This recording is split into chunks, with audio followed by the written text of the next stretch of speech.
नमस्कार, आप देख रहे हैं टीवीए। मैं बी कुमार आप सभी का स्वागत करता हूं। साथियों, अभी फ़िलहाल हम पटना में मौजूद हैं और आज जिस प्रोग्राम को अटेंड करने के लिए आए थे वो दरअसल केनरा बैंक के जो SC/ST एम्प्लॉइज़ स्टाफ जो हैं उन लोगों ने बहुत बड़ा सेमिनार आयोजित किए थे संविधान बचाने के संदर्भ में। मेरे साथ हैं द न्यूज़ वीक के फाउंडर सुमित चौहान जी, जो इस पे बात रखेंगे कि आखिर संविधान को क्यों बचाया जाए, और पटना में हैं, इनसे जानने की कोशिश करते हैं आखिर संविधान क्यों ज़रूरी है और ये लोग बचाने की क्यों कोशिश कर रहे हैं। सबसे पहले स्वागत है। बहुत बहुत शुक्रिया आपके सभी दर्शकों को जय भीम। सर, मेरा आपसे सवाल है कि आप लोग संविधान बचाने की बात कर रहे हैं, तो मेरा सवाल ये है कि संविधान को खतरा किन लोगों से है, किसी पार्टी से है या ऑर्गेनाइजेशन से है? देखिए, संविधान को खतरा से पहले हमको ये समझना पड़ेगा कि संविधान ज़रूरी क्यों। मैं जैसे आज के इस कार्यक्रम में मैं बता रहा हूँ कि मैं एक ऐसा व्यक्ति हूँ जो हरियाणा में पैदा हुआ और मेरे जो दादाजी थे वो जूतियाँ बनाने का काम करते थे। वो मरे हुए जानवर की चमड़ी छीलते थे, उसकी जूतियाँ बनाते थे।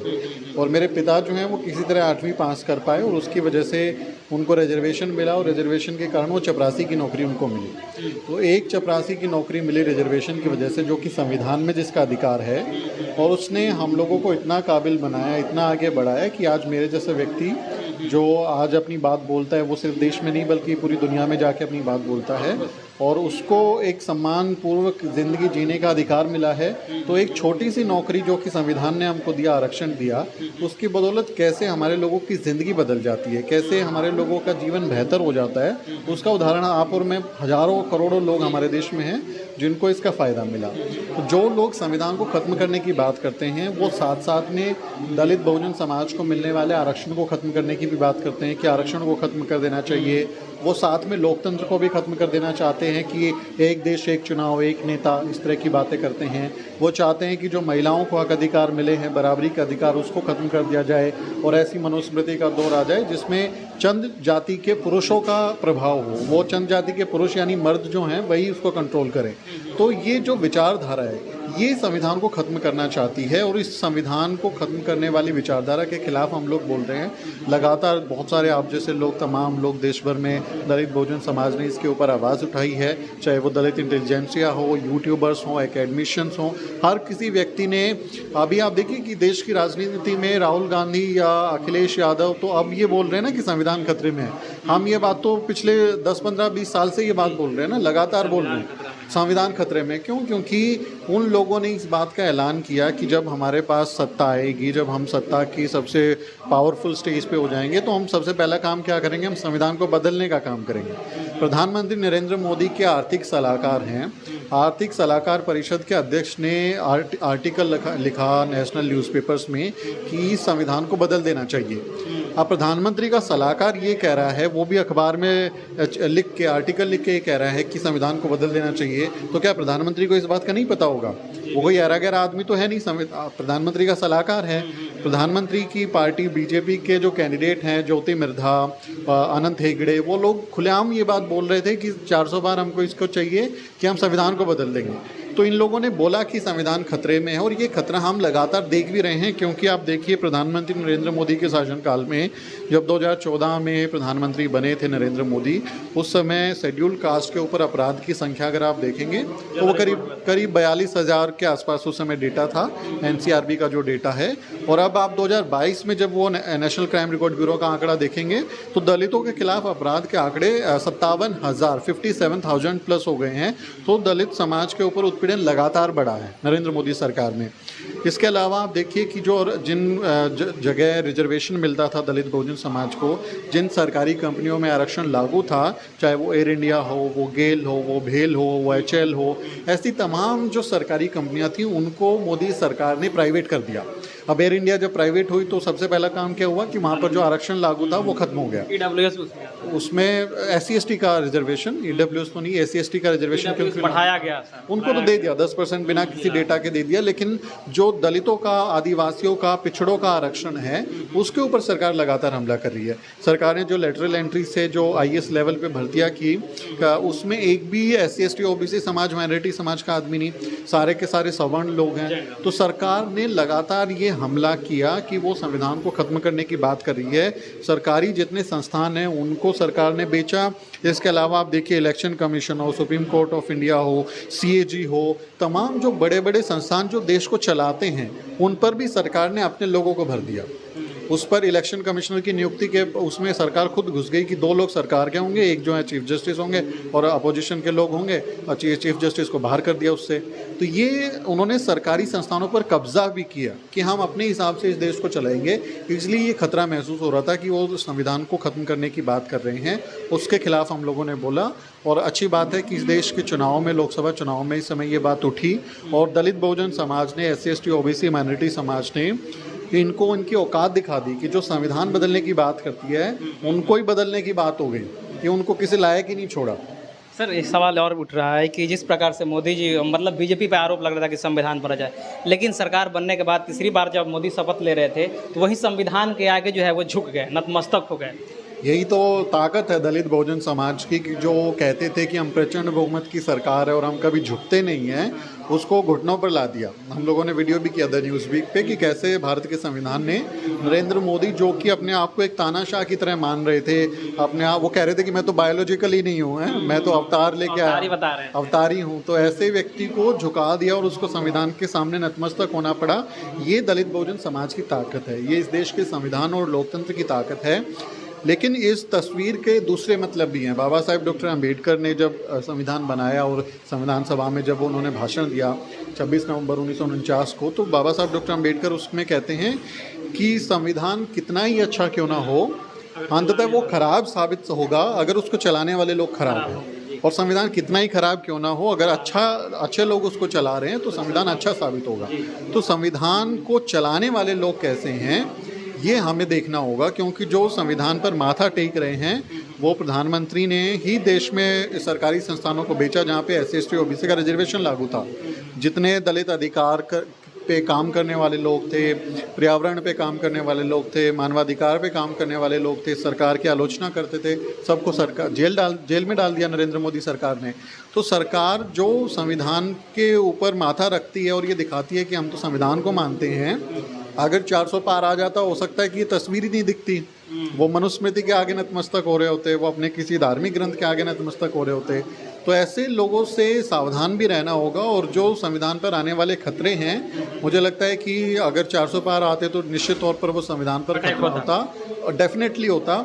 लेकिन अभी चूंकि सरकार को, मोदी सरकार को झुका दिया दलित बहुजन समाज ने, अब उनको डर लगेगा और अब ये किसी की हिम्मत नहीं होगी कि संविधान को बदलने की बात करे।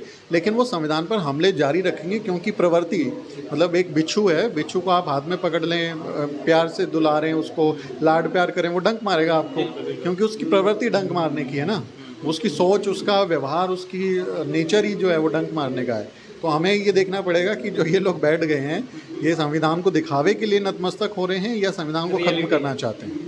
मेरा सवाल, जब डंक मारने की आप बोल रहे थे, लेकिन बहुजन समाज से आवाज़ उठ रहा है कि जो सरकार जो पहले 2 टर्म में सरकार बनी थी, बीजेपी की सरकार, जिसको लोग कह रहे थे कि तानाशाही सरकार है, अब वो कह रहे हैं कि सरकार मजबूत नहीं बल्कि मजबूर हो गई है, जो मानवर कांशीराम साहब के भाषा में बोला जाता है। तो क्या ये लग रहा है कि मजबूर हो गई है वास्तव में? मानवर कांशीराम साहब हमेशा कहते थे कि हमको मजबूत सरकार नहीं चाहिए, हमको मजबूर सरकार चाहिए, और ये एक बहुत ही बड़ा बयान है। इसका मतलब ये है कि दलित बहुजन समाज अपने दम पर अगर अपनी सरकार नहीं बना पा रहा है तो वो कई राज्यों में, कई लोकसभाओं में इस तरह की स्थिति में आ जाए कि उनकी अपनी कुछ सीटें हों और उनके बिना सरकार बन ही ना पाए और वो उस पर डिपेंडेंट हो जाए। आप देखिए अटल बिहारी वाजपेयी की सरकार 13 दिन में गिर गई थी, एक बार 13 महीने की गिर गई थी, अकेले जो वोट है वो बहन जी ने वोट किया था और सरकार गिर गई थी। जयललिता और बहन जी ने वोट किया था, वो सरकार गिरा दिया था, तो एक वोट से सरकार गिर गई थी उनकी। तो बहुत बड़ी बात मानी जाती है ये कि जो सरकार, अब देखिए EWS का कोटा जब सुदामा कोटा लाया गया, क्या EWS आंदोलन कर रहे थे? क्या वो धरने पर बैठे थे? क्या उन्होंने कोई ऐसी आयोग बनाया था जिसने रिपोर्ट आई, कोई डाटा ना कोई सर्वे, कोई आंकड़ा आया हो, कोई सर्वे आया हो जिसने ये कहा हो कि भाई मंडल कमीशन बना, मंडल कमीशन की रिपोर्ट आई, तब तो OBC को रिजर्वेशन मिला ना, क्योंकि डेटा था, उसने बताया, उनको बिना किसी बात के दे दिया। धारा 370 कश्मीर से हटानी थी, बिना किसी कंसेंसस के लोगों को घरों में बंद किया, हटा दिया। राम मंदिर फोर्स के जरिए, बिल्कुल फोर्स के जरिए। आप लोगों की आवाज़ को तो सुनेंगे ना कि उनके साथ क्या हो रहा है। राम मंदिर पर अयोध्या जजमेंट कैसा सुप्रीम कोर्ट से आया और फिर अयोध्या जजमेंट देने वाले जज को कैसे राज्यसभा भेजा बीजेपी ने, ये हमने देखा। तो ये जो लोग हैं इन्होंने खुलेआम अपने ऊपर जो है तानाशाही तरीके से काम किया। और आप देखिए कि जब भी विरोध प्रदर्शन हुए देश में, एक ज़माना ऐसा था कि विरोध प्रदर्शन होते थे, सरकार झुक जाती थी। कई बार मंत्रियों ने इस्तीफे भी दिए विरोध प्रदर्शन होने पे। हमारे देश के किसान 1 साल तक जो है दिल्ली के बॉर्डर्स पर बैठे रहे। 700 से ज़्यादा किसानों की मौत हो गई सर्दी गर्मी बारिश में, वो लोग वहाँ शहीद हो गए। मोदी सरकार ने उनकी बात नहीं मानी, इतने लगातार वो लोग बैठे रहे, आंदोलन के 1-1.5 साल बाद उनकी बात मानी। तो ये तानाशाही नहीं थी तो क्या थी? CA-NRC पे मुस्लिम समाज के लोगों की आपत्तियां थी, वो विरोध में बैठे रहे। दिल्ली में दंगे हो गए, सरकार ने बात नहीं मानी, उनकी कोई बात नहीं सुनी। जिन लोगों ने विरोध किया उनके घरों पर बुलडोज़र चला दिए सरकार ने। सरकार चुन चुन के बुलडोज़र चला रही है। तो ये तानाशाही नहीं है तो क्या है? जो दलित बहुजन समाज, मुसलमान समाज से जो लोग हैं, उनके कार्यकर्ता, उनको पकड़ पकड़ के तो जेलों में डाल रही है सरकार। तो ये तानाशाही नहीं है तो क्या है? तो ऐसी सरकार ने जब तानाशाही के उनके पास प्रचंड बहुमत था, वो किसी पर डिपेंडेंट नहीं थे, तो उनको लग रहा था हमें कौन रोकेगा।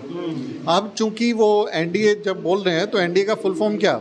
वो एनडीए का फुल फॉर्म दरअसल नीतीश नायडू डिपेंडेंट अलायंस है ना, कि वो नीतीश नायडू डिपेंडेंट अलायंस है। और वो जैसे इधर उधर हट गए तो अब देखिए नीतीश कुमार आपके बिहार में मुसलमानों के वोट के बिना कुछ भी नहीं है, वो सेकुलर बने रहते हैं क्योंकि मुसलमान उनको वोट करते हैं। तो कल को मोदी सरकार मुसलमानों के खिलाफ कोई बिल लगाए और मुसलमानों के हक अधिकार को छीनने लगे, तो नीतीश कुमार को अगर अपनी राजनीति बचानी होगी तो वो मुसलमानों के साथ खड़े होंगे कि नहीं खड़े होंगे? उनको समर्थन वापस खींचना पड़ेगा। इसी तरह टीडीपी का आप नायडू को देखियो, वो उधर पे मुसलमानों के आरक्षण की बात करते हैं, मुसलमानों को हज भेजने की बात करते हैं, उनकी सारी राजनीति मुसलमानों पर चलती है आंध्र प्रदेश में। तो वो अगर कहें कि सरकार मुस्लिम विरोधी अगर कोई काम करेगी, दलित बहुजन विरोधी अगर कोई काम करेगी, तो वो उसको गिरने में कितना टाइम लगेगा? और सरकार कभी भी गिर सकती है, इस बात की भी गुंजाइश है कि ज़रूरी नहीं 5 साल चलेगी। इसलिए मान्यवर साहब ने कहा कि ये मजबूर सरकार जो है, जब मजबूर सरकार होती है तो वो दलित बहुजन समाज के फ़ायदे के लिए काम करते हैं, क्योंकि डर रहता है, उसको लगता है कि गिर जाएंगे, इसलिए वो कभी इस तरह के कड़े फैसले नहीं ले पाती, जहरीले फैसले नहीं ले पाती। मुझे लगता है कि ये अच्छा जनमत है, देश की जनता ने सबक सिखाया है और देखते हैं आने वाले दिनों में देखना होगा कि ये सरकार कैसी चलती है। सब जगह बात हुआ, बात कर ले उत्तर प्रदेश की, और उत्तर प्रदेश में चंद्रशेखर आज़ाद बहुत भारी मतों से जीत गए, तो उनकी राजनीति को एज ए जर्नलिस्ट आप किस प्रकार से देखते हैं? देखिए, मैं चंद्रशेखर आज़ाद को इंटरव्यू किया तो मैंने उनसे कहा कि आप नेता बन गए हैं। हालांकि वो उससे नाराज़ हो गए कि मैं जब जेल में था, मेरे साथ जब ये सब हो रहा था, तब आपने मुझे नेता नहीं माना, अब मैं जीत गया हूँ तो आप मुझे नेता मान रहे हो। और ये बात इसलिए है कि वो पहले एक एक्टिविस्ट की भूमिका में थे, एक आंदोलनकारी की भूमिका में थे, जब वो लोगों के दर्द दर्द में जाते थे। अब उनको वोट मिली, वो जीत के सांसद बन गए, तो अब वो समाज उसको नेता के तौर पे स्वीकार करेगा।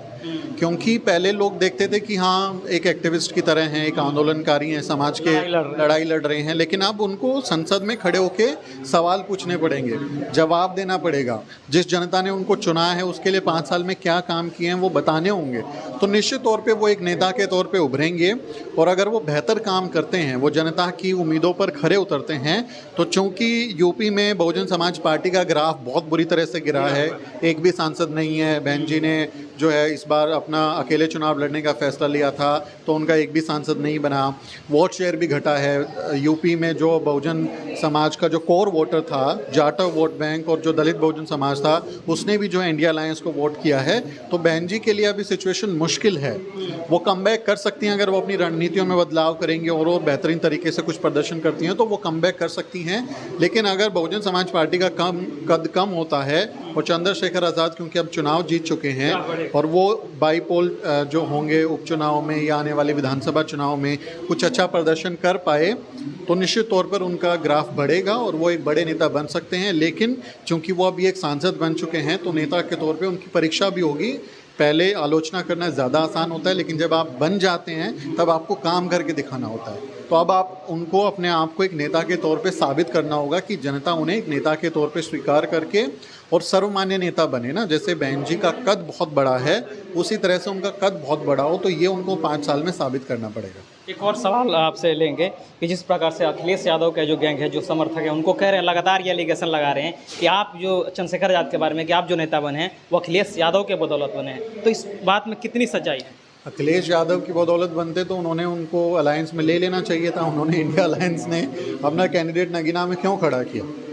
अगर अखिलेश यादव जो हैं वो ये चाह रहे थे कि चंद्रशेखर आज़ाद संसद में आ जाएं तो अपना कैंडिडेट वहाँ पर नहीं लेते। उन्होंने मनोज कुमार जो उनका समाजवादी और इंडिया अलायंस का कैंडिडेट था, वो पूर्व जज थे, उनको क्यों खड़ा किया? तो ये कहना तो मुझे लगता है कि बेकार बात है। और अखिलेश यादव ने खुद तो ये बात नहीं बोली है, उनके आसपास के लोग ऐसी बात बोल रहे होंगे।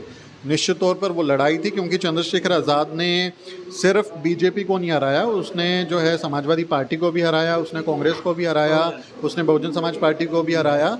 तो मल्टीपल पार्टियों को हरा के वो जीते हैं चुनाव में, तो वो निश्चित तौर पे उनके अकेले की जीत है, उस पर कोई क्लेम नहीं कर सकता। आखिरी सवाल सर मैं आपसे लूँगा, क्या ये डर तो नहीं अखिलेश यादव के उत्तर प्रदेश में कि चंद्रशेखर आज़ाद हमारे पॉलिटिक्स को अब खतरा बनते जा रहा है, जिसकी वजह से ये एलिगेशन लगाया जा रहा है? हाँ, देखिए, दलित लीडरशिप जब बढ़ेगी, कई बार क्या होता है ना कि कुछ दलों को दलितों के वोट तो चाहिए होते हैं, लेकिन दलितों का लीडर नहीं चाहिए होता कि वो दलितों की नुमाइंदगी करने वाला लीडर हो, बोलने वाला लीडर हो। तो इस बात का डर हमेशा बना रहता है। और चूंकि मुलायम सिंह यादव भी कई बार इस बात को लेके कहा करते थे कि कांशीराम के साथ उनको नहीं जाना था, वो इस बात को बोलते हैं कि मान्यवर कांशीराम साहब के साथ सरकार बनाना गलत फैसला था, वो उनसे उनका कद बड़ा हो गया और फिर वो अपने दम पर सरकार बनाने लायक हो गए। तो वो मुझे लगता है कि वो अनुभव पुराना उनका बोल रहा होगा कि कहीं वो इस तरह से दूसरे कांशीराम तो नहीं, मान्यवर का साहब जो हैं उस तरह से कोई लीडर तो नहीं खड़ा हो जाएगा।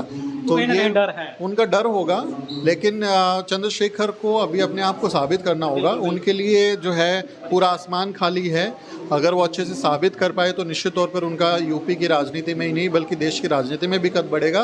लेकिन अगर साबित नहीं कर पाए और सिर्फ एक सांसद बन के रह गए तो संसद में हमारे 131 सांसद हैं SC/ST जो रिजर्व सीटों से आते हैं, उसका कोई फ़ायदा फिर होगा नहीं। तो उनको अभी साबित करना होगा। चलते चलते बहन जी के बारे में आप क्या कहिएगा? बहन जी मेरी बहुत प्रिय नेता हैं, मैं उनका बहुत सम्मान करता हूं और हम चाहते हैं कि हम अपने बहन जी को देश की राजनीति में बहुत बड़े कद पर देखें। मुझे लगता है कि उन्हें अपनी कुछ रणनीतियों में बदलाव करने की ज़रूरत है। और जो बहुजन समाज पार्टी की जो पॉलिटिक्स है वो ओल्ड स्टाइल पॉलिटिक्स है, वो पुराने तरीके से राजनीति करते हैं। उनको नए तरीके आजमाने चाहिए, नई तरीके से पार्टी में कुछ रणनीतिक बदलाव करने चाहिए। जिस तरह का आज का समाज है, जिस तरह की आज की राजनीति है, उसके हिसाब से मुद्दों पर बोलना चाहिए और उस पर एक्टिव होना चाहिए। क्योंकि इस समय आप देखेंगे तो देश की राजनीति जो है वो मोदी वर्सेस अदर्स है। तो हर पार्टी ने अपना कद इसलिए बढ़ाया क्योंकि वो मोदी को टारगेट कर रहे थे। तो बहुजन समाज पार्टी आक्रामक रूप से मोदी को जो है टारगेट नहीं करती है, वो बीजेपी को आक्रामक रूप से टारगेट नहीं करती है। इसलिए जनता में जो ठप्पा लगाया कि बीजेपी की बी टीम है BSP, हमने अपने विश्लेषण में भी ये बात कही, ये ले डूबी, ये BSP को ले डूबा कि वो बी टीम है। ये झूठ है, ये फेक नैरेटिव है, ये बिल्कुल गलत बात है। बहुजन समाज पार्टी एक स्वतंत्र पार्टी है और उसने दमदारी से चुनाव लड़ा, नतीजे नहीं आए। उनकी रणनीति की चूक रही कि वो जिस तरह से नहीं कर पाए। लेकिन ये कहना कि वो बी टीम है, इसका असर ज़रूर हुआ, जनता के दिमाग में इसका असर हुआ और इसलिए वोट शिफ्ट हुआ। मुझे लगता है कि बहन जी कमबैक करेंगी और वो हमारे समाज की बहुत सम्मानित नेता हैं। क्योंकि बहन जी अगर कमबैक करती हैं तो पूरा दलित बहुजन समाज मजबूत होगा और हम सबको उम्मीद है कि वो ज़रूर कुछ ना कुछ अच्छा काम करेंगे। वीडियो कैसा लगा कमेंट करके बताइए। चैनल से नए जुड़े हैं तो लाइक कीजिए, शेयर कीजिए, सब्सक्राइब कीजिए। धन्यवाद।